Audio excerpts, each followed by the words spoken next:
Hello friends, welcome to SSC coaching centre. दोस्तों, आज मैं आपको गणित के बहुत ही अच्छे सवाल सिखाऊंगा, तो इस वीडियो को जरूर देखना पूरा। स्टार्ट करते हैं। पहला सवाल, यदि एक्स वाई मान 18 है, X square plus Y square का मान 45 है, तो एक्स प्लस वाई क्या होगा? बड़ा ही अच्छा सवाल। देखिएगा, एक्स इंटू वाई का मान कितना है? 18। बहुत सारे बच्चे कहेंगे सर ये इंटू का साइन कहां से ले लिया आपने, जबकि इन दोनों के बीच में तो कोई साइन नहीं है।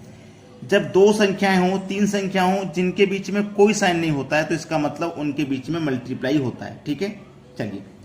फिर कहा गया है कि X square plus Y square का मान दिया गया है 45। ठीक है, तो आपको एक्स प्लस वाई बताना है क्या होगा।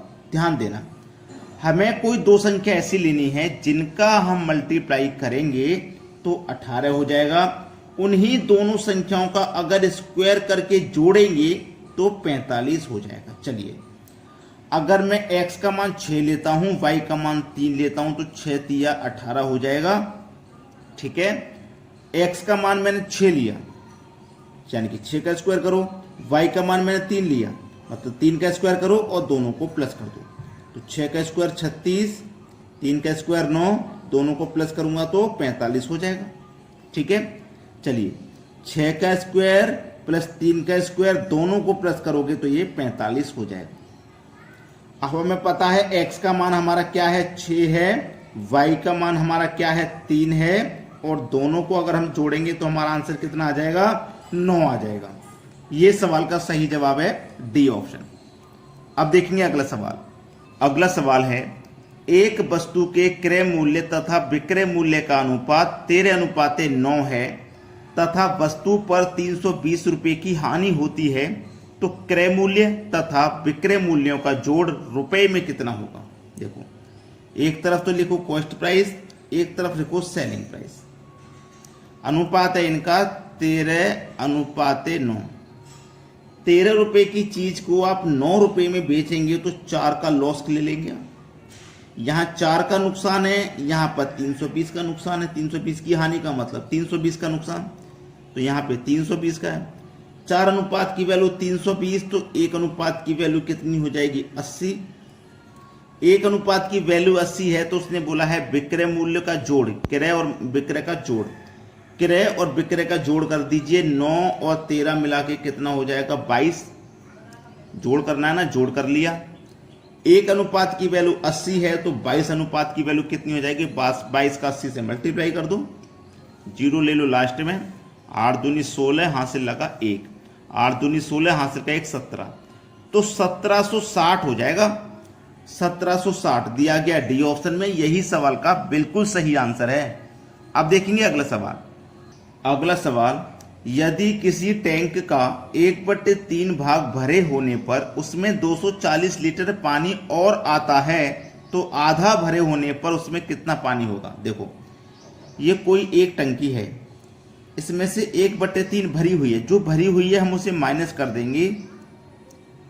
जो भरी हुई से माइनस कर दिया हमने, तो कितना खाली है पता लग जाएगा। ये भरी हुई है, तो इस भरी हुई को माइनस कर देते हैं। 3 एकम 3, 3 में से 1 गया, 2/3।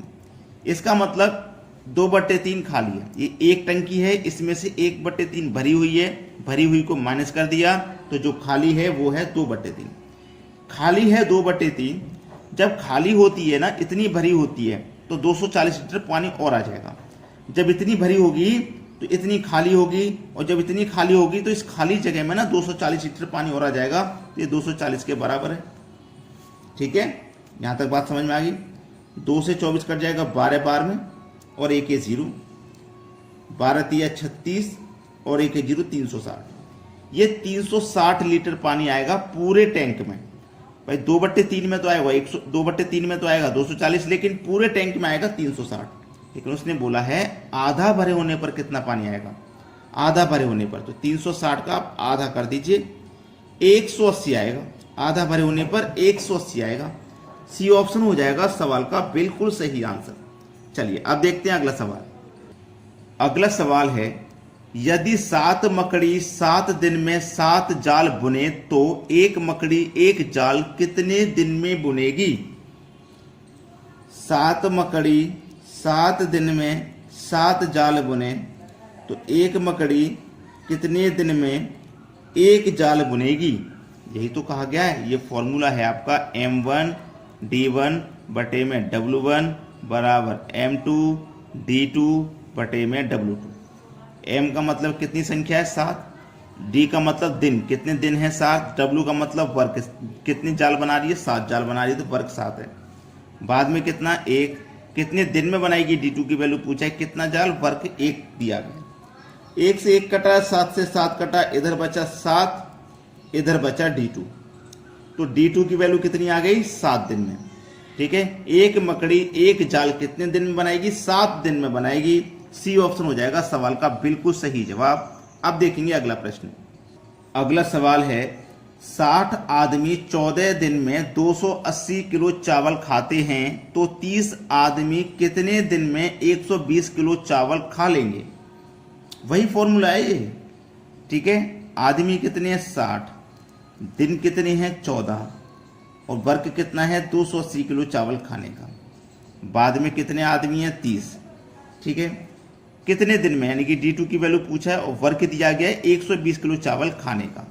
यही तो सवाल है, इसी को सॉल्व कर लीजिए। देखो सबसे पहले तो 0 से 0 कटा देंगे हम, बराबर में नीचे नीचे ऊपर ऊपर कट जाता है। 14 दूनी 28 कट जाएगा। ठीक है, 2 से 12 कट जाएगा 6 बार में, 6 पंजे 30 कट जाएगा और 5 से 12 कट जाए 12 बार में कट जाएगा 60। इधर क्या बचा आपके पास 12, इधर बचा D2। तो ये जो 120 किलो चावल है ना, इनको खाने में कितना दिन लगेगा 12 दिन का समय लगेगा। बी ऑप्शन हो जाएगा सवाल का बिल्कुल सही जवाब।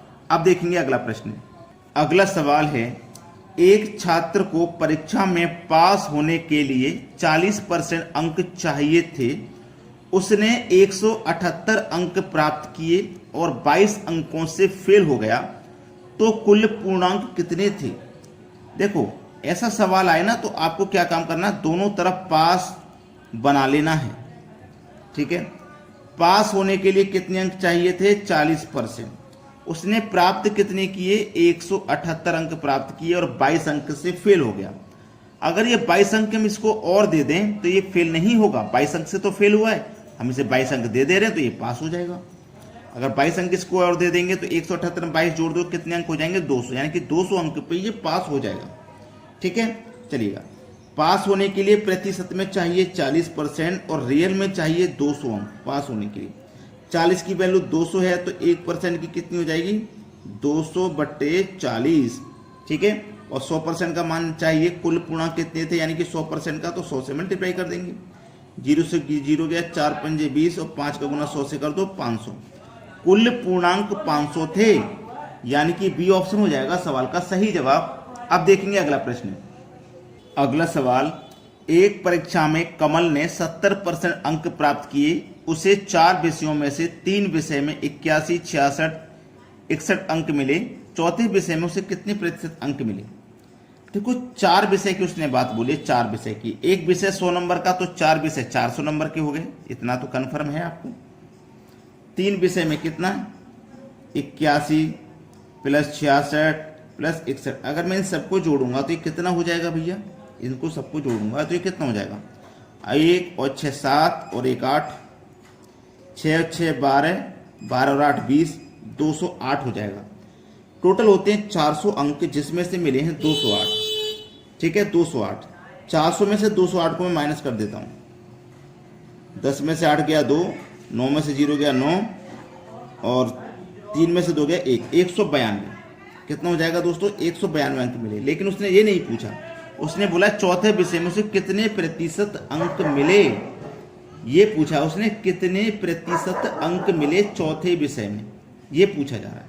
चलिएगा, एक परीक्षा में कमल ने 70% अंक प्राप्त किए थे, 70%, 4 विषय 400 नंबर के हो गए ना, इस 400 में से उसने प्राप्त किए 70%, तो हम 70% निकाल लेते हैं।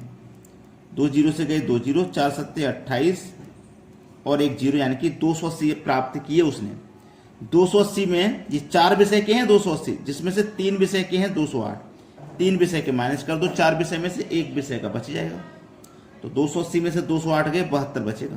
तो चौथे विषय में उसने 72% अंक प्राप्त किए हैं। ठीक है, 72%। डी ऑप्शन हो जाएगा सवाल का बिल्कुल सही जवाब। अब देखेंगे अगला प्रश्न। अगला सवाल, एक परीक्षा में 900 लड़कियां तथा 1100 लड़के बैठे हैं, इनमें से 40% लड़कियां तथा 50% लड़के उत्तीर्ण हुए, तो कुल कितने प्रतिशत विद्यार्थी उत्तीर्ण हुए? दोस्तों ये जो सवाल है ना, आपके लिए होमवर्क है। आप इस प्रश्न का जवाब हमें कमेंट में देना क्या आएगा। ठीक है दोस्तों, धन्यवाद।